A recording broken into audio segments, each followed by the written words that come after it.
Hello again, everybody, and welcome to Behind the Bastards, the show where we tell you everything you don't know about the very worst people in all of history. Now, on this show, I read a story about someone terrible to a guest who is coming in cold, and this week, my guest is Blake Wexler, stand-up comedian. You just had an album drop called Stuffed Boy. Mm-hmm. I got Stuffed Boy. You nailed the Stuffed Boy. Nailed it. Excellent, Excellent. How are you doing today? I'm good, man. Thanks for having me. Yeah, I love this idea. It's so cool. Well, you don't know who we're talking about today. No. Does the name Rodrigo Duterte mean anything to you? It does not, actually. Okay. Yeah, okay. Well, this is good. Fantastic. I just took a sip of something that's not Doritos, so I'm not going to give them a free ad. But you did just see me wolf down a significant chunk of a bag before we got into this. So you liquefied it with your mouth. I'm fired up, and I'm ready to get into this. So let us start an episode that I'm right now calling Rodrigo Duterte, the mayor of Murder Town. This is part one. He's a politician, then. Oh, yes. Yeah? Yes. Oh, is that true? Yeah. Oh, very good. successful politician. Excellent title. Currently the president of the Philippines. Okay. Yeah, so early on in his presidency, Donald Trump congratulated Rodrigo Duterte, president of the Philippines, for doing a, quote, unbelievable job on the drug problem.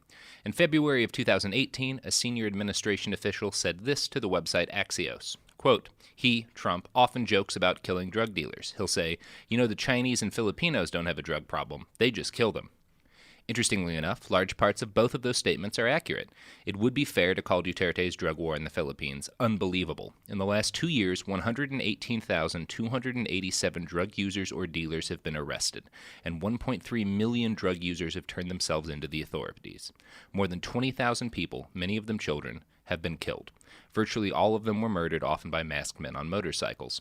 This carnage was all explicitly promised to the people of the Philippines when they voted for Rodrigo Duterte. He's been fairly open about his desire to murder drug addicts, mostly users of shabu or methamphetamine.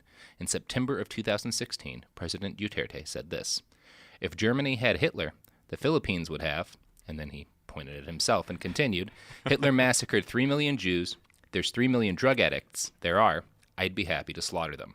So, that's who we're talking about today. Yeah. A guy who became president promising to kill 3% of the country. And so far, he's kept his promise. Like, he has say what you killed will. a lot of them. Yeah. The guy will deliver on a promise. Now, I think he had promised to have killed a lot more by this point. So you could argue that every politician, they bend it a little bit. Thank you. He promised something like 60,000 in 6 months or whatever, and he hasn't made that much. But how do you make up for that? Like, we need more masked men. Well, we ran out of masks, so we can't. Have you seen the mask shortage lately? There's just nothing left on the shelves. People stop using drugs. Now we just have to kill regular people. We're just murdering people, which they are. They also are killing petty criminals. Pickpockets and stuff are also getting shot dead by murder squads. Like petty criminals in that, like, they're passive aggressive and like they like to, or whatever. you interpreted that sentence differently than it usually is. Just major criminals who are really, really passive aggressive. Yes, exactly. No, that's not what's happening. Okay, that's fair. They're just murdering poor people. Oh, that's bad then. Yeah, it's really terrible. Right. So President Duterte's drug war in the Philippines is now the greatest mass slaughter of civilians in Asia since the Khmer Rouge in Cambodia. Jesus. But much of the death caused by the Khmer Rouge was accidental due to their insane and patently idiotic social experiments. What's happening in the Philippines is entirely intentional, directed by a single man. So how did a man like Rodrigo Duterte come to be, and how did Filipino democracy allow for his rise to power? You ready for a history lesson? I'm very ready. Here's a quick, is Manny Pacquiao in the Philippines? Yeah. Does he come into the story? He's a member of Congress and a supporter of Duterte. Right. Okay, cool. Yeah. I mean, he doesn't play a big role in this, but he actually is, like, very politically active and a supporter of the mayor's murder people agenda. Yeah. God, that guy just gets worse and worse press just over and over again. He's a homophobe, not good at boxing anymore, and he supports a murderer. All right, anyway, was wondering. Mass murderer. Excuse me, I'm sorry. Don't you dare take the mass away. Don't undercut this man's accomplishments. He earned that title. He did. Yes, he did. Yes, he did, and yes, he can have people shot in the streets. That was his campaign slogan, by the way. Yes, we can shoot pickpockets. Yes, we can accidentally gun down children off of motorcycle back because it's hard to hit drug addicts when you're shooting at them from a motorcycle. It is. Yeah, it is. Yeah. Well, accidents are going to happen. You miss 100% of the shots that you don't take. That's a really good way to look at gunning down Thank people you. in the street. Yeah, I've been saying it for years Yeah. in regards to that issue. I think American police could adopt that as a motto, too. They definitely could. Especially when they're... Well, I mean, we all live in Los Angeles. We were all there for the... That's outside of the point, the police firing at a Trader Joe's. But... Oh, my God. Yeah. Yeah. You do get a lot of cases like that in the Philippines right now because there's just essentially guys on motorcycles roaming around killing people who have been... The government has put on a list as drug pushers or whatever, and they're just kind of firing into crowds and stuff a lot of the time. Do they have a cool name? Yeah, actually they do. I figured they'd have to, right? Yeah, we'll get into that. All right, cool. I don't wanna there is a jump cool ahead. name. Yeah, no, for sure. They even have like a patch and stuff. It's pretty sweet. Okay, good. All right, so let's get in some history so we can understand sort of the context that Duterte came to power in. So Spain was the first colonial power to take control in the Philippines. Their rule there sort of began in the 1520s when Ferdinand Magellan successfully planted some flags and then got murdered. Spanish domination nonetheless spread across the island chain, and for the next 300 and something years, they would be the dominant power in the archipelago. Spain brought many things to the Philippines, including the Catholic faith. This would prove to be a decidedly mixed bag, but that's coming in a little bit. So, by the late 1800s, Spanish power had started to fade. In 1896, self-declared President Emilio Aguinaldo led a local insurrection against Spain. By the time the Spanish-American War kicked off and U.S. forces reached the Philippines, Aguinaldo had conquered basically everything in the Philippines but the capital of Manila. So, the Filipino rebels worked with the U.S. Navy to encircle the city, but the U.S. refused direct support until her troops were able to land and replace the Filipinos around Manila. See, the U.S. was actually communicating directly with Spain during this whole time because even though we were actively at war with them and fighting alongside the insurgents trying to cast off Spanish control, we still considered Spain the rightful government of the Philippines. The fact that the Filipino people had actually already picked a president and fought and bled for a new government didn't really matter to us. So we sat down and we worked out a deal with the Spanish garrison commander.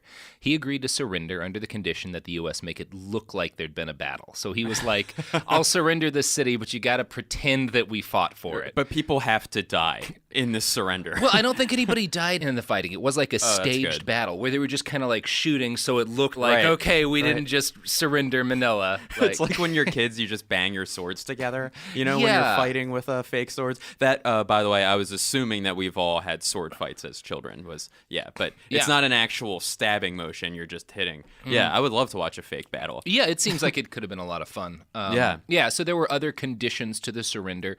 No Filipino rebels could be allowed inside the city. So on August 13th, 1898, the fake Battle of Manila was fake fought, and Americans took the city. Now, you might think that helping a captive people throw off the chains of colonial bondage would have been the U.S.'s thing, what with that being our history. But President William McKinley felt differently. He decided to annex the islands in order to better, quote, educate the Filipinos and uplift them and Christianize them. He did not believe that they were capable of governing themselves. The Treaty of Paris, which ended the Spanish-American War, gave the U.S. the option of buying the Philippines for $20 million. By January of 1899, they were ours. Deal. Yeah. Was he assassinated, McKinley? He sure was. Okay, he was shot dead by an anarchist and kind of had it coming. I'm going to go ahead and say it. Fuck William McKinley. Kind of a dick. Yeah. Yeah. So, as you might have guessed, the army of free people who had just liberated themselves from a colonial oppressor were not happy with having another colonial oppressor land on top of them. In February, Aguinaldo and his army attacked the United States forces. Conventional warfare was not successful for the Philippine rebels, what with the machine guns and such. So the Filipino army turned into the Filipino insurgency in November of 1899. The U.S. Army proved profoundly ill-suited to guerrilla warfare, which is something that's never happened again in our history. Right, so, yeah. Yeah, no. That was the first and last time. Last time. Yeah, it's the uniforms. They're not breathable. You can't wear them in a jungle. No, and once we figured out Under Armour, we really had counterinsurgency down. Yes. That was the key, it turned out. 100%. Camelbacks. Yeah. It was a hydration issue. Yeah, it was a hydration issue. That was the problem. So, after about a year of fighting, Major General Arthur MacArthur took over the U.S. forces and declared martial law over the entire Philippine archipelago. He enacted General Order 100, which was an old Civil War directive that allowed the army to execute ununiformed combatants and their supporters. The goal was to isolate the guerrillas, and that's exactly what happened. Aguinaldo was captured in March of 1901. Now, at that point, things degenerated into severe ugliness. General Franklin Bell forced 300,000 Filipino civilians onto concentration camps, where a good number of them died of disease. In August of 1901, there was a machete attack that wiped out most of an American garrison on an island called Samar. Jesus. The U.S. Army responded by massacring every man above the age of 10, which you may note included a lot of children. You've never heard the phrase, I saw this 11-year-old man the other day. Wait, what? An 11-year-old man? Checking on birth. Okay, he's 10, but this son's a hard 11. Like, you get him in the killing truck. Yeah. There was a group of 12-year-old men yelling at me. Yeah. I mean, this was a different time. People died of cholera when they were 14, usually, I guess, but still seems a little bit harsh. Yeah. The average age of retirement, by the way, back then, 14. Yeah, we did make the general who carried out the massacre retire, so that's a version of justice. It really is. A shade of justice, yeah. By February of 1902, the insurgency finally ran out of steam. President Roosevelt, Teddy Roosevelt, the bully guy, declared victory on the 4th of July, 1902. They actually extended the length of the war so that he could declare victory on the 4th of July. Yeah, that's a very Teddy Roosevelt thing to do. A true equestrian thing What's a few more days of war? July 4th. Yeah. We'll save so much money on fireworks. Let's do this right. Yeah. In total, 4,234 Americans died during the fighting, along with 20,000 Filipino insurgents and 200,000 civilians. So, it was a bad time. Yeah. Bad time all around. Except for a 3-year occupation by the Japanese, the Philippines remained in U.S. control until 1946, when we gave the country back to itself and helped them build a wonderful democracy in our image. From 1950 to 1965, this worked pretty well. Average economic growth was higher in the Philippines than it was anywhere else in Southeast Asia. So, a little bit of a rough start, couple of 100,000 dead, Yeah. Not a great start. Right, but you can move on. And by the 50s, you're making bank. Yeah, we use them as a base. And, yes. We use the shit out of them as a base. Oh, man. We park some planes on that fucking rock. Boats, all the damn boats. Aircraft carriers going left and right. U.S. soldiers getting real drunk in Manila. Oh, my God. I mean, how many generations of now elderly Americans got their tattoos in Manila in that period? I would love to, if we can get that stat, that exact stat. Yeah. How many staph infections from the tattoos they got? Yeah. Identical amount, by the way. It's the same number. It's the same number, 100%. Yeah. Rodrigo Duterte was born right on the cusp of this period on March 28th, 1945, so right before the Philippines gets its independence. So like many Filipinos, he grew up Catholic, which I said before has been kind of a mixed bag for the people of the Philippines. Now, for the people of the United States as well. It has been really the world. For people. Yeah. Really for everybody. Right. In 2002, Archbishop Orlando Quevedo, president of the Catholic Bishops' Conference, admitted that 200 of the 7,000 priests in the Philippines may have committed sexual misconduct over a 20-year period. I'm going to guess this means that actual abuse of Filipino children by Catholic priests goes back further than 20 years, probably to the beginning of Catholicism in the Philippines. One of the presumably many Filipino children molested by Catholic priests during this time was a 14-year-old schoolboy named Rodrigo Duterte. Shortly after taking office, he called Pope Francis a son of a whore due to a traffic thing that the Pope had caused. And when this caused something of an out, the Pope the most relatable thing this guy's probably the only relatable thing, that defensible thing that he's done is get pissed off at traffic. Pissed off at traffic and calling the Pope the son of a whore. Son of a whore. This created something of an outrage, and Duterte sort of talked, because most of the Filipino people are Catholic. Right. And so Duterte sort of tried to walk this back by claiming that he'd been abused by an American Jesuit priest, Father Mark Falvey, in 1959 when he was 14. Duterte said, quote, "It was a case of fondling. You know what he did during confession. That's how we lost our innocence early." Duterte claimed he was too afraid to file a complaint at the time, but he claims that Falvey abused several other boys as well, and this is very likely true. Falvey returned to the United States, I think in the mid-50s, after his time with Duterte and his classmates, and set up shop on Sunset Boulevard in Hollywood, California, and was there for a couple of decades and allegedly abused a number of children in the United States, although none of this came out until he was already dead. Right. It's interesting that this guy is such a pile of shit that even someone who speaks out about his personal being sexually abused is still not a sympathetic character in this, I mean, there's a claim to be made that maybe this guy's a worse person. This may have contributed to some of why he is the way he is. It certainly couldn't have helped, No, I would right. It certainly didn't make him a kinder person. This was not a positive thing. He has a major anti-Catholic bias, and currently with all of the fucked up stuff his government's doing, the Catholic Church is fighting back against it, which in this case I think they're right to be fighting against murdering people in the street, but also he's got a real good reason to be angry at the Catholic Church. Yeah. What a mess. Yeah, it is a real mess. So obviously, it's hard to say how this abuse impacted adult President Duterte, but it undoubtedly had an impact on him as a child. He repeatedly got in trouble for acting up in school. On one occasion, he got in trouble for shooting rocks at a priest with a homemade catapult. Now, it is possible that the writer who related this story meant a slingshot. A slingshot. I didn't check up on that to see if that's slang because I want to believe that he fashioned a crude catapult. A trebuchet. Yeah, a trebuchet. That's. Imagine walking down. What the fuck is that? Oh my! You have to have a team as well. You have to have a team, and you have to be very good at whittling. That is a very funny word confusion. Yeah, I choose to believe that it was a catapult. Right. He also got in trouble for shooting at a priest who was in an all-white outfit, some weird priest outfit with a water gun filled with ink. He would know. That was after Labor Day in his defense. Yeah, it's cute. It's cute. This is fun so far. Of course. He was known to go truant for months at a time, and of course, all of his acting out was punished brutally. Rodrigo's mother, Soledad Roa Gonzalez, was a harsh disciplinarian. She would flog him brutally for his misbehavior, like whipping him in the back and stuff. She was also a teacher known for forcing her students to stand out in the tropical sun for long periods of time when they misbehaved. So, Jesus. He's got a rough childhood in a lot of ways. He's also kind of a privileged kid in a lot of ways because Rodrigo's father was Vincent Duterte, a prominent politician who became the governor of the Davao province.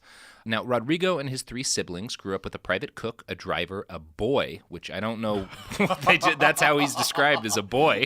So I assume that's like a little gopher or a runner or something, but just a kid in the house. Just a child that we basically own. Right. That is a rich thing to have. Yes, no, we, I was born with only one boy, but I've worked my ass off, and now we have 6 boys. 6 boys. Yeah, in the house. Oh, boy. Yeah. Oh, boy. There we go. He also had several bodyguards. Rodrigo was even given a bodyguard of his own, and since his parents were too busy to talk to him a lot of the time, the bodyguards who took care of Rodrigo did a lot of the raising. Now, this next quote comes from a book called Rodrigo Duterte, Fire and Fury in the Philippines by Jonathan Miller, a British foreign correspondent who spent years and years living in and reporting on Philippine politics. Quote, "He adopted the persona of a bugoy, the term for hoodlum in his local Bisaya language. He developed what was to become a lifelong obsession with guns. He drank and smoked and slept around. Often he didn't come home at all, and if he did, he'd slip in at 4 a.m. He became increasingly nocturnal and remains so to this day. He holds press conferences that begin at 1 a.m. He appears groggy when he has to attend a morning function." Now, this is not that Duterte is a dictator, because he's not quite yet, but this is a thing that you will run into in dictators all throughout history, is they are all night owls, like Hitler, Stalin, Gaddafi, Saddam. The list goes on and on and on. Like, they all are famous for staying up really, really late and usually have trouble getting up in the morning. They often are, like, watching movies late into the night and stuff. Like, it's just kind of a dictator trope. Interesting. Yeah, I guess it makes sense, because, like, I don't need all, like, the sun. Just anything, not a lot of positive things happen at night after you get past a certain period of night. It's like, no, I need to be up at 4 for all the wonderful things that happen at 4 a.m. Oh, no. See, it's very isolating, or are you like that? I am like that. You? I am like funny. that. But I think that there's probably, like, a reason. If you're the kind of person who is awake more often at night than you are in the day, you have a different perspective than everybody else does. And that's useful in a lot of things, but one thing it may be useful in is if you're trying to like manipulate a political structure, maybe having that different perspective on things helps you do that. Maybe the fact that these guys don't live in the same world as everyone else allows them to manipulate it better. I don't know. No, that makes sense. They wake up like, why do these bats have feathers? They just don't understand. The day bats! These day bats. These damn day bats. Somebody get my boy to get rid of these day bats. Well, that's the boy's job. You found it. That's his job. That's his job. Getting rid of the day bats. What a lark. Yeah. So, Miller, the guy I just quoted who wrote Fire and Fury in the Philippines, that's a major source for this episode. It's the first, I think, biography of Duterte that's been published, at least for like a world audience so far. And it has a very clear anti-Duterte bias. But the journalist writing it also has spent a lot of time talking to Rodrigo in person and a lot of figures in his life, his sisters and like other family members, people who knew him as kids. So the book is pretty indispensable, even though it does have a clear bias. He got a number of anecdotes about young Rodrigo. One of them from his sister Jocelyn was about how when he was a teenager, Rodrigo would scare off her wannabe boyfriends by when they would come over to the house waving a gun at them. Yeah, that'll do it. That'll do it. Yeah. So this is what he's doing is like, 14 or so. Right. Jesus. Now, in 1965, when Duterte was 20, Ferdinand Marcos was elected president of the Philippines. Do you know much about Marcos? I don't, actually. He was not a nice guy. No. It just so happens that this was at a time when the economy had started to level off. So Marcos comes to power in a time when sort of this 15-year boom is coming to an end and starting to reverse a little. And with less money coming in, the problems inherent in the system that the Philippines had inherited from the United States became more evident. I'm going to quote from The Rise and Fall of Ferdinand Marcos from the University of California Press. Quote, "The U.S.-style judicial system, with an adversary process that emasculated the poor and complex procedures that endlessly delayed decisions, could not cope with injustice and crime." That doesn't sound familiar at all. Yeah. That sounds old. "Private weapons were more widespread than in any country." That doesn't sound familiar either. "And it was common for cars to be stopped and robbed in daylight on major streets. The democratic patronage system inhibited removal of corruption and incompetent civil leaders. Democracy directly inhibited measures designed to ameliorate some of the world's worst social inequality. A Congress of elected landlords dragged its feet in passing land reform legislation and then funding it. A series of presidents who were landholders, including Ferdinand Marcos, initially refused to spend land reform funds. The landholders' lawyers defeated the valid claims of peasants who could afford no lawyers and exploited the complexity of U.S.-style court procedures to delay adverse judgments for a decade or more."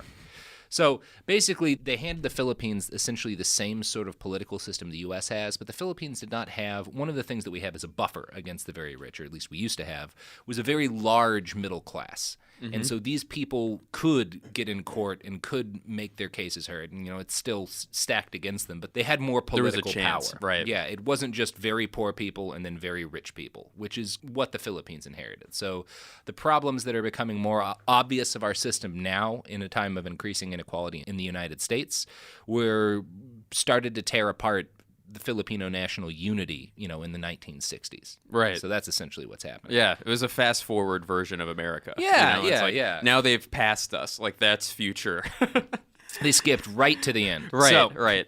We're going to get to the rest of Marcos's term and what Rodrigo Duterte gets up to during that period of time, and then his election as mayor of a city where he'll murder people. That's what he does. Right. Yeah. Right. But first, something that won't murder you. Oh. Ads.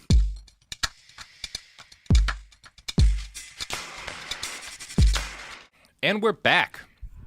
We're talking about Rodrigo Duterte and, we're talking about Ferdinand Marcos, who just became president of the Philippines, and we're going to talk about that and what Duterte's life was like. In the narrative of this podcast. In the narrative. We're not breaking news. He's not back. No.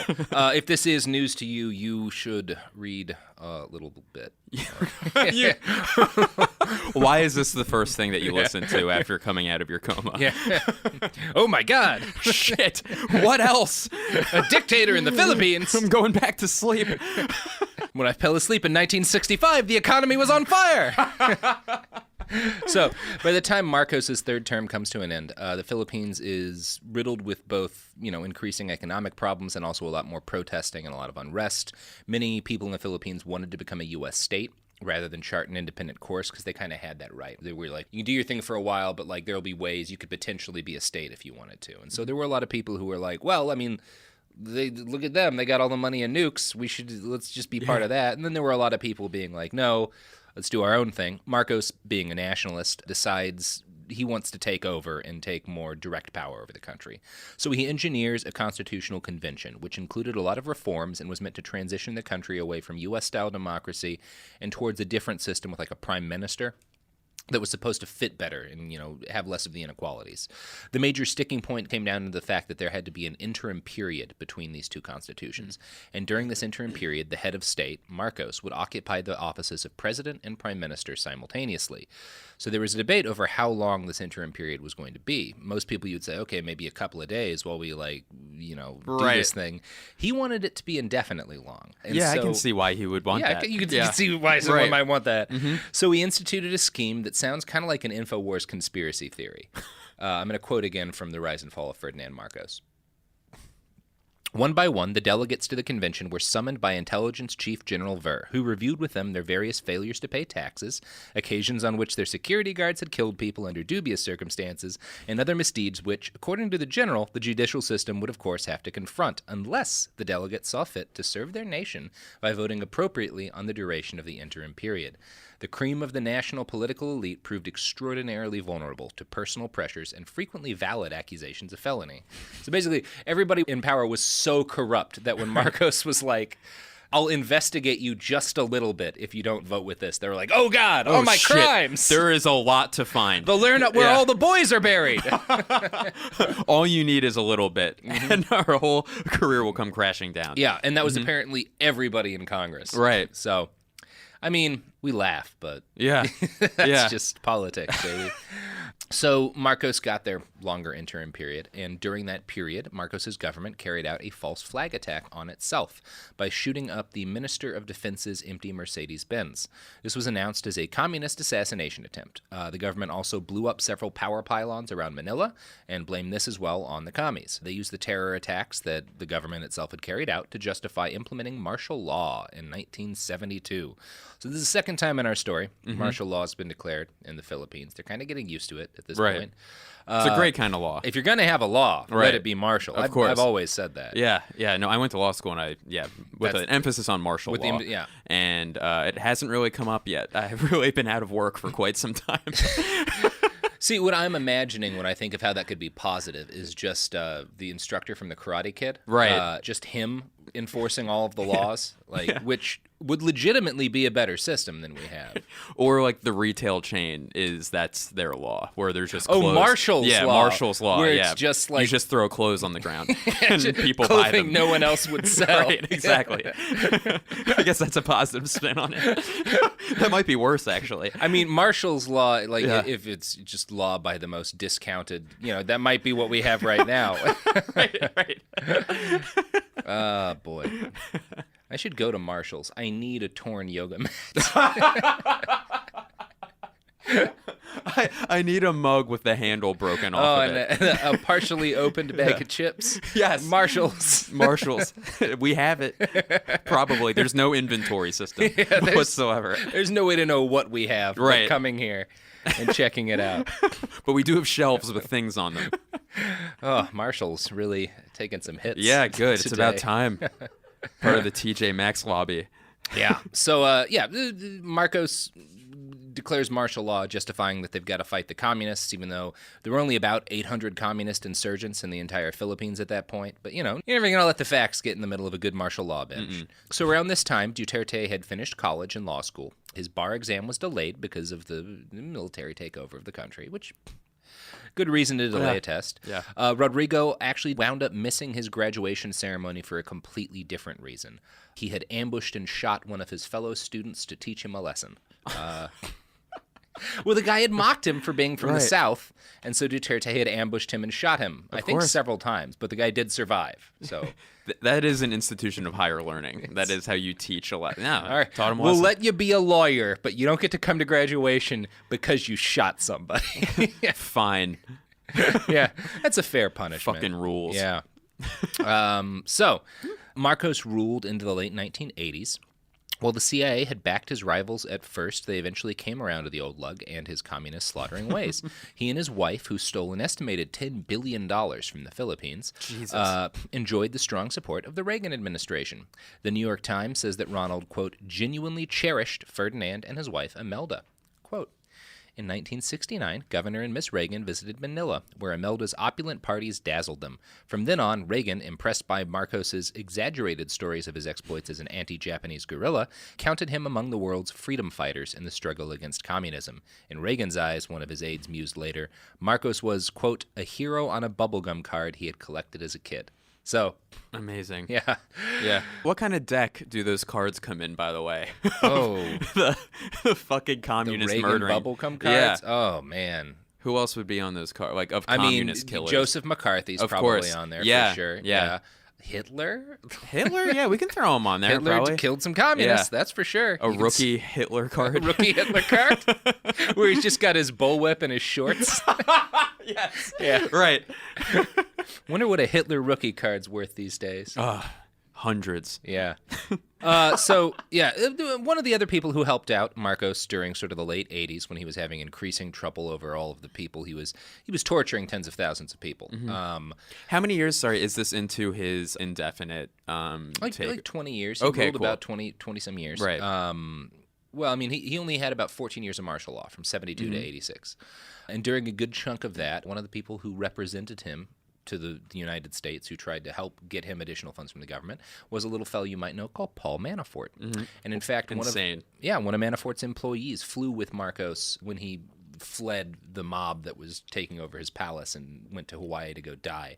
One of Manafort's employees flew with him on that flight. So that's nice to know. Yeah. The Marcos regime proved unpopular. They only held on to power through the application of brutal martial law. More than 3,200 people were executed during his time in power, and more than 34,000 were tortured. Victims included student activists like the 23-year-old Lily Halau, who edited a student newspaper critical of the Marcos regime. She was forced to commit suicide by drinking muriatic acid. Yeah, it's dark. Is that suicide? Yeah. Yeah. Yeah, because she was tortured and assaulted a bunch until she. Oh, right. Okay. Yeah. Semantics. Yeah.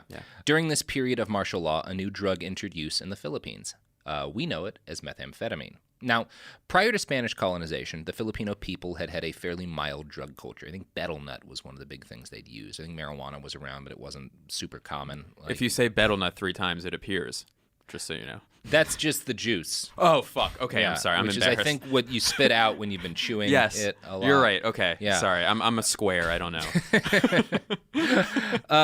So prior to Spanish colonization, they did a fairly minor drug culture with no evidence of serious addiction to anything. Opium got to the Philippines during the Spanish colonial period because the East India Company would essentially drop it off during their trading. But the Philippines would not have a real drug crisis until meth got its grips on the new nation. I found one account from a Filipino writer who claims that he first became aware of the drug in 1981. Quote, a neighbor excitedly asked, have you heard about the new drug in town called Japanese Coke? It was called Japanese because the way they smoked it reminded people of a Japanese hot pot style dish, which they called a shabu-shabu dish. So meth acquired the local name shabu, and by the mid-1980s, it had grown quite popular among a certain set, although it was still fairly expensive at this point. So Ferdinand Marcos was forced out of office in 1986 by the People Power Revolution. The new president, Corazon Aquino, made Rodrigo Duterte the acting vice mayor of Davao City, the most populous city on the island of Mindanao, and the third most populous city in the whole Philippines. In 1988, he ran for election and won as mayor. Now, by this point, Davao City was one of the most violent cities in the Philippines. Duterte was elected as a law and order candidate. He promised to stop street crime, combat the use of shabu and other drugs, and he was pretty straight away a strict mayor. He instituted a series of pretty harsh laws, including fines for jaywalking, a 10 p.m. curfew for all children, a 9 p.m. ban on karaoke, a ban on firecrackers, and a massive reduction in speed limits. Rodrigo was known to patrol the streets himself on his own Harley-Davidson motorcycle, observing traffic and looking out for rule breakers. So he's a hands-on kind of mayor. You know? Yeah, feet to the pedal, feet on the ground. And by the way, the 10 o'clock curfew for children, by the way, it was just people 4 years old and younger. Yeah, no. I mean, well, no, you're before you're an adult. Right. Yeah, of course. That's these 9-year-old adults can do whatever the hell they want. Yeah. Well, I mean, they'd better be getting to work at the factory. Probably. Yeah. Right. A factory that builds factories for smaller children to work in. Anyway, Yes. I don't actually know if that's a... It's a big part of the economy. Yeah, we're still just riffing on U.S. policy from 1901 here. Right. Yeah. So depending on your attitude towards jaywalking and karaoke, that may sound reasonable. And in fact, I support an earlier curfew on anyone under 18. I think they should be allowed out of the house from like 10 a.m. to like 2 p.m. Yeah. And locked indoors the rest of the time. Right. That's just... That's your platform. Harsh but fair. Yeah. I think we can all agree. So yeah, a few years into his mayordom, Duterte, basically for the first close to a decade, he's a harsh mayor and institutes strict policies against petty crime, but he doesn't really seem to have a huge amount of focus on the drug war on the radar. This becomes more of a thing in the mid-90s, and especially by the late 90s, 1998. He really starts to ramp up persecution of drug users and drug pushers. And in fact, a few years into his mayordom in the mid-90s, Duterte established what's now known as the Davao Death Squad, which exists and existed to murder criminals. Quote, during the 7 terms of Mayor Duterte, the bodies of hundreds of street kids and petty criminals, as well as addicts and dealers of crystal meth, or shabu, as it is known in the Philippines, were found dumped in Davao's back streets. Often their corpses were discovered with their faces wrapped in masking tape. Their hands were tied, and handwritten signs were hung around their necks. Addict, pusher, thief. The people of Davao City came to realize that these murders would all remain unsolved. So, again, it's hard to say exactly when the Davao Death Squad became active. By 1997, they were tied to around 65 deaths. By 2015, they would be tied to well over 1,000 deaths. Jesus. Was that their official title? Like, did he call them the Davao Death Squad? Everyone called them the Davao cool. Death Squad. He would usually call them vigilantes. Unknown vigilante killers is usually how these guys are officially known to. Right. So he would, And most of these victims were killed. Their signature weapon was a .45 caliber handgun, which was, interestingly enough, the .45 ACP handgun, the Colt 1911, that was used by the U.S. from like World War I, World War II, up until almost the modern day. Like, I think in the 80s is when they switched over. That was developed for the Philippines, because before that they were using a smaller bullet, and Filipino warriors were essentially so imposing that like they felt like it didn't have enough stopping powers. They needed a bigger round to clamp down on the insurgency. So the .45 has a real significant reputation in the Philippines, and it has become now the gun of the mayor's death squad in Davao City. So, interesting little bit of history there. So officially the murders committed by the Davao Death Squad were the work of unknown vigilante killers, but the actual work was often done by off-duty police officers at the direct urging of Mayor Duterte. Several of these killers have now come forward to confirm that Duterte organized the Davao Death Squad. Rodrigo himself denies this sometimes. On the TV show he hosted while mayor, also he hosted a television show while mayor called On the Masses, he stated, quote, "They say I am the Death Squad? True, that is true." So he's gone on to deny that again since, and basically said, no, I was saying they say that I'm the Death Squad, and it's true that they say it, but I'm not the Death. You have a Death Squad. Okay. You have a Death Squad. You have a Death Squad. You have a Death Squad. And he wants to brag about it so badly, too. You know, like, how much does he love having a Death Squad? I mean, who wouldn't want a Death Squad? Yes. I would love a Death Squad. It would be incredible. Just to handle neighbors.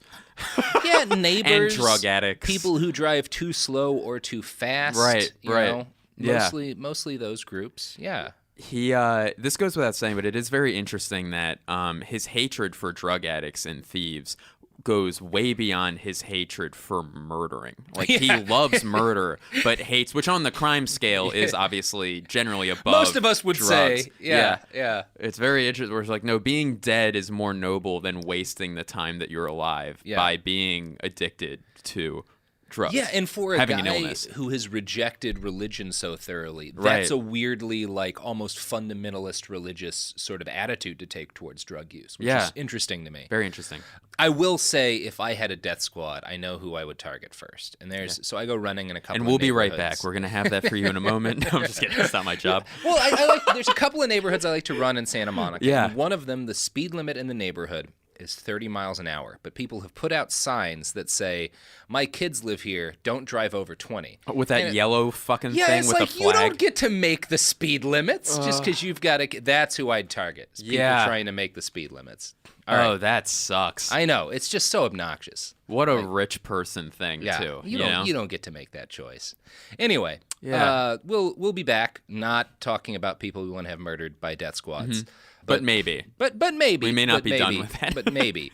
But I can guarantee who doesn't use death squads is the people who support this podcast with advertising.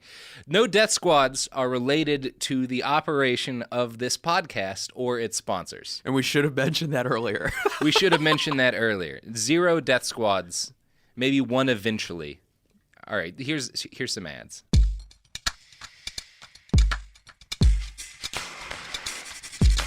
And we're back. We are talking about the fact that my producer, Sophie, had a 70-year-old Catholic priest teach her how to use her phone, which... From the Philippines. From the Philippines. That's how it came up. Which is fascinating. Mm-hmm. She's shaking her head. We're not going to correct this. Repair your phone. Even more incredible. What a strange thing for a priest to know how to do. His business is called You Broke It, He Fixed It, and he is capitalized, obviously. So, obviously, the main subject of this podcast is Rodrigo Duterte. And as we've gotten to this, he's become the mayor, and he's kind of, sort of, definitely started a death squad. So, in 1998, which is the year that the death squad really ramps up its death squadding, Rodrigo's wife, Elizabeth, asks for an annulment of their marriage. Now, this is interesting because you can't get divorced in the Philippines. The Philippines is actually one of 2 nations on the planet. The other is the Vatican, where divorce is illegal. So again, very Catholic. Yes. This will become more remarkable later because Duterte, I'll give it to him, he doesn't give a fuck what people think about him. He's quite a fellow. So during this annulment, a clinical psychologist was asked to analyze Mayor Rodrigo Duterte. She wrote, quote, "He is suffering from a narcissistic personality disorder with aggressive features. These features included, quote, his gross indifference, insensitivity, and self-centeredness, his grandiose sense of self and entitlement, his manipulative behaviors, his lies and his deceits, as well as his pervasive tendency to demean, humiliate others, and violate their rights and feelings." So, this is a clinical psychologist analyzing the mayor of Davao. Narcissistic personality disorder, which our regular listeners will notice. Alex Jones, who we just did a big episode on, was also diagnosed with narcissistic personality disorder. All your guests probably as well. I think we all probably have it. It's probably like 60% of comedians. Los Angeles, California. Yeah. Right. So, some of Mayor Duterte's most celebrated moments are clear evidence of all of these things: his tendency to demean, humiliate, and violate other people's rights. One of his signature efforts as mayor was an anti-smoking campaign meant to wipe cigarettes off the streets. Sounds fine, right? Yeah, cigarettes, bad. You should. So that's limit probably the areas. end of it, right? The end of really possible, Probably right? the end of it. Yeah. Nothing ridiculous ever happened. No, of course not. Well, during this time, one of the most popular stories from Mayor Duterte's reign is that he spotted a tourist smoking outside. He confronted the man, and the tourist refused to put out his cigarette. So Duterte, quote, pulled out a snub-nosed .38 revolver and poked it at the man's crotch. He said, "I'll give you these choices. I'll shoot your balls, send you to jail, or you eat your cigarette butt." The tourist is said to have apologized before swallowing the cigarette butt. Stories like this, whether or not they're true, are part of how Rodrigo earned the nickname Duterte Harry. Because like Dirty Harry. Oh, I like that. Exactly. Yeah. The Philippines, obviously, we owned them for a long time. There's a mix of resentment because we did a lot of fucked up things to the Philippines, but also really deep love of American pop culture and music and stuff like that. So people get a Dirty Harry reference. Anyway. Funny. They do. Yeah. Now, it is worth noting that there's some debate over the true nature of this story, because when questioned about it, Duterte's spokesman said that, quote, as far as he knew, the mayor had never pointed a revolver at anyone. Although he did specify a revolver, which... Right. That's interesting. Right, yeah. But he didn't even say pistol. He said a very specific type of handgun. It's also worth noting, and a little bit familiar to our own politics, that the same night his spokesman said that the story was bullshit, Duterte turned up on television to confirm the anecdote and add that he had told the tourist, "I will make both your balls explode." So that's from the mayor, now president's mouth. He punched it up. He's like, no, I didn't just say I told him I'm going to blow his balls up if he doesn't eat a cigarette. Let me add some imagery for you. There are a lot of stories like this, according to Fire and Fury in the Philippines. Quote, and then there is the case of a man who was caught selling fake land titles. Duterte forced him to eat them in front of TV cameras. Reporters remember him instructing the cameraman to zoom in on him chewing. So... Jesus. He's a character. Yeah. You can see why this guy got really popular, because that's the kind of stories people love about a political figure, is them being like, he's not just being tough, he's like, oh, this tourist came in and thinks he can smoke in our city on the street and throw it as cigarette butts. No, the mayor's going to make him eat it. They're going to make him eat it, and they made the other guy eat his land. Like, it's very obsessed with making people eat their crimes. Yeah, you know? devour your crimes. Yeah, it's not that big of a deal if you sell, like, a stolen pizza. You know, Yeah. It's like, oh, I made him eat his pizza. Oh, fuck. It was not that big of a deal. Be a pizza thief in Davao City. That's the smart money. That is the smart money. In 2001, Rodrigo Duterte got on local television and read out the names of 500 people on his watch list. Cash rewards were offered to citizens who could provide information on drug labs or dealers.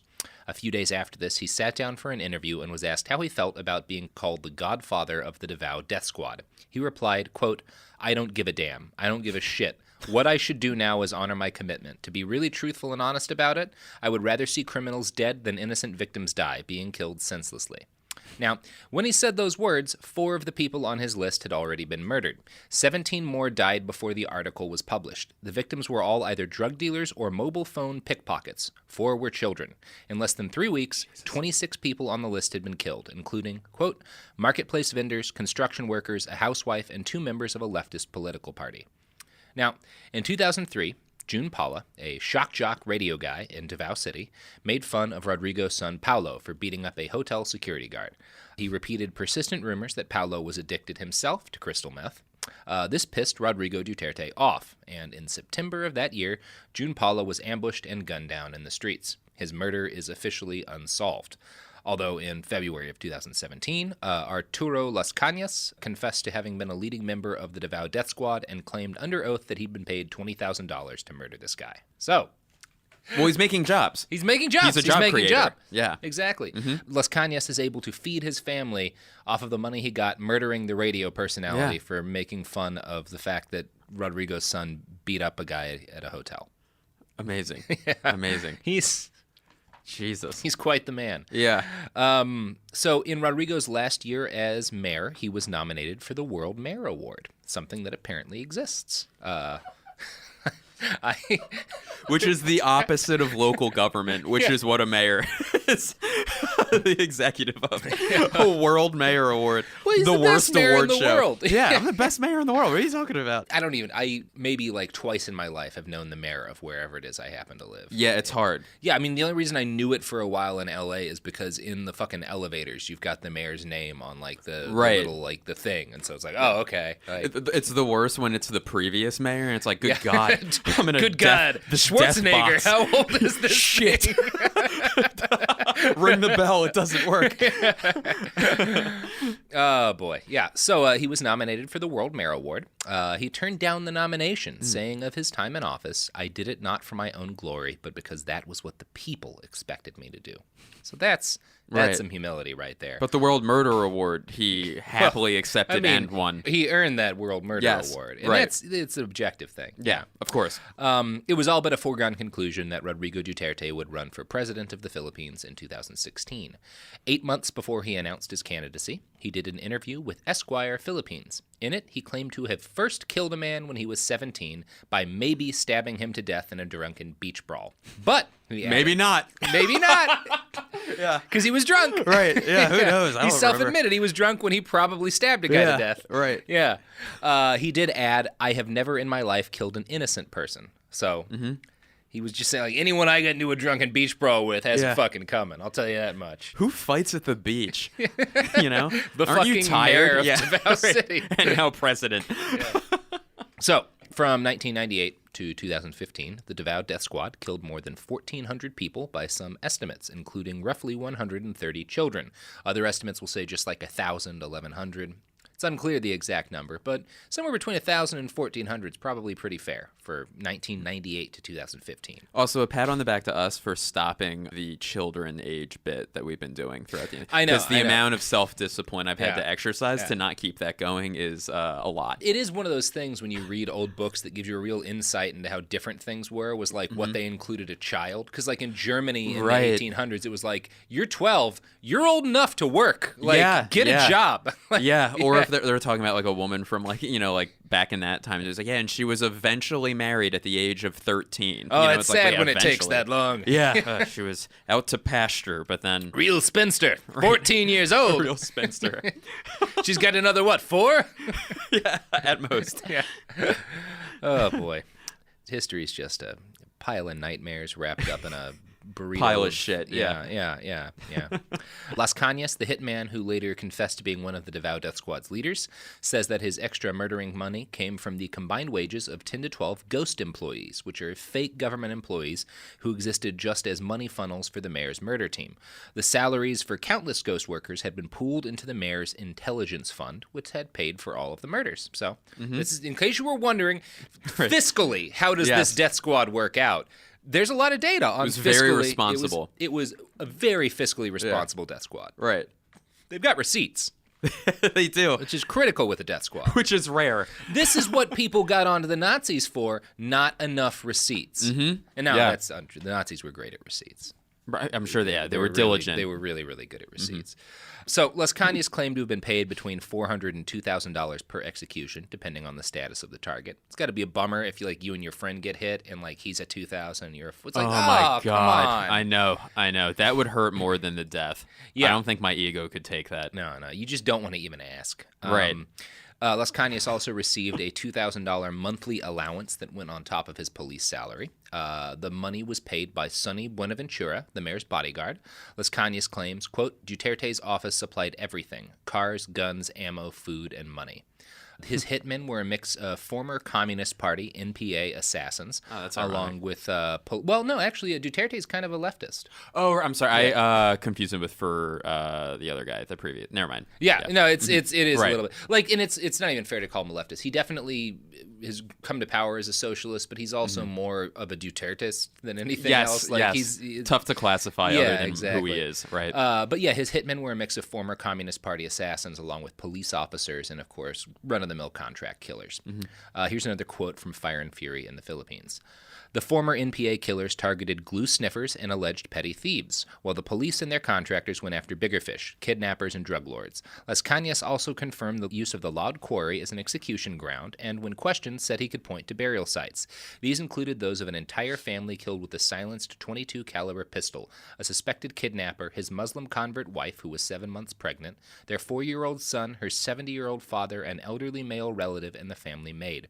Having abducted them from a neighboring town, the Davao Death Squad held them for hours in a building inside the quarry before their executions. The personal belongings were removed and burned, including their wife's Quran, he said, adding that the bodies were then stripped and buried. So their boy was spared. They kept in their house. No, because they fucking killed the maid and the 4-year-old. Yeah, they're not going to spare the boy. They would kill the boy, which is a shame. It's a double tragedy because that means this family didn't have a boy. Yes. So yeah, that's what we should take away from this. That's what we should take away from it. A classic double tragedy situation. Oh, boy. Gotcha. You got yourself. Yeah, I didn't expect this to be so focused on the boy, but... Well, you booked the wrong person. That was...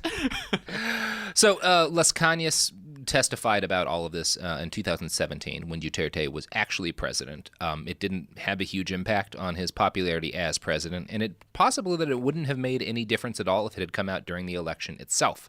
Part of Rodrigo's appeal was that he's Duterte Harry. He's the violent son of a bitch who doesn't play by the rules but gets results.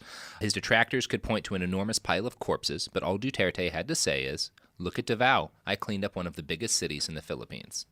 And this is where it gets kind of tricky, because it is true that overall crime has plummeted in Davao City and across the island of Mindanao. This may not be due to Duterte. The crime rate rose by 248% from 1999 to 2008. Most of that was during his second term as mayor. And while Davao City has seen massive drops in crime in the last couple of years, it remains the murder capital of the Philippines. Its overall murder rate is fourth in the nation, so Davao is by no means the most dangerous city in the country, but it certainly is not an oasis of peace. So basically, they've traded in less other crime, way more murder. That's what you get with Rodrigo Duterte. Yes. Less stolen cell phones, more people gunned down on the street. Right. So, well, the less people there are, the less crime there is. Yeah, crime. Exactly. Whether they're committing crime, they can't be crimed upon because they're dead. So even innocent people. It's a double victory there. Right. That's efficient. Yeah. So, On November 21st, 2015, Rodrigo Duterte announced that he was running to be president of the Philippines. He called himself a socialist, but ideology was not really his focus. Duterte ran as a populist who promised to take out the bad guys and be a tough guy, badass president. Tough ass. I like that. Tough ass president. A tough ass son of a bitch. I am your last card, he told a group of supporters at a rally. I promise you I will get down and dirty just to get things done. All of you who are into drugs, you sons of bitches, I will really kill you. I have no patience. I have no middle ground. Either you kill me or I will kill you idiots. So, one thing you can say for Rodrigo Duterte is that he was always remarkably honest with what his reign would bring to the Philippines. He does sound like a drunk person at a bar, like about to get in a fight. Like, I'll fucking kill you. Yeah, you kill me first, you idiots. You know, because you don't come up with the most intelligent insult when you're in the moment, like about to be in a fight, I'd imagine. He's like a drunk guy in a fight with you, but trying to get you to vote for him. Yeah.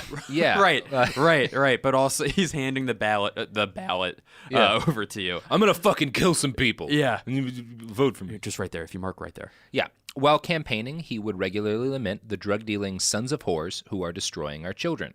He promised to make the fish in Manila Bay fat with their flesh. While most politicians in a democratic country run on promises of how they can improve lives and protect people, Duterte offered something else. He may be the only politician to ever say, God will weep if I become president. Amazing. Yeah, he is... Not a liar. Not a liar. Yeah.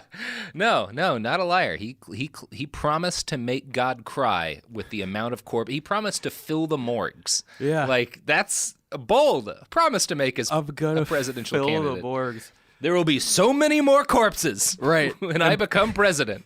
And by sons of whores, he meant popes, by the way, when he said that. That's just his word for pope. Yeah, that's just his word for pope. Yeah. Okay, so that's part one. Rodrigo Duterte, the mayor of Murder Town. Part two will, of course, be Rodrigo Duterte, president of the Philippines, which nice. I'm proud of. Yes. Yeah. That really all came together. Of course, seamlessly. Yeah. So, you want to plug your pluggables? Oh, yeah, please. Stuffed Boy, actually, which is my newest album on iTunes. My first album's up there, too, the Blake album. And then there's another album I released with comedian Todd Glass where I saved voicemails from him for 12 years, and we released it as an album. It's called 12 Years of Voicemails from Todd Glass to Blake Wexler. So, Speaking of honesty. I know. Yeah. And then BlakeWexler.com. Cool. BlakeWexler.com. I am Robert Evans.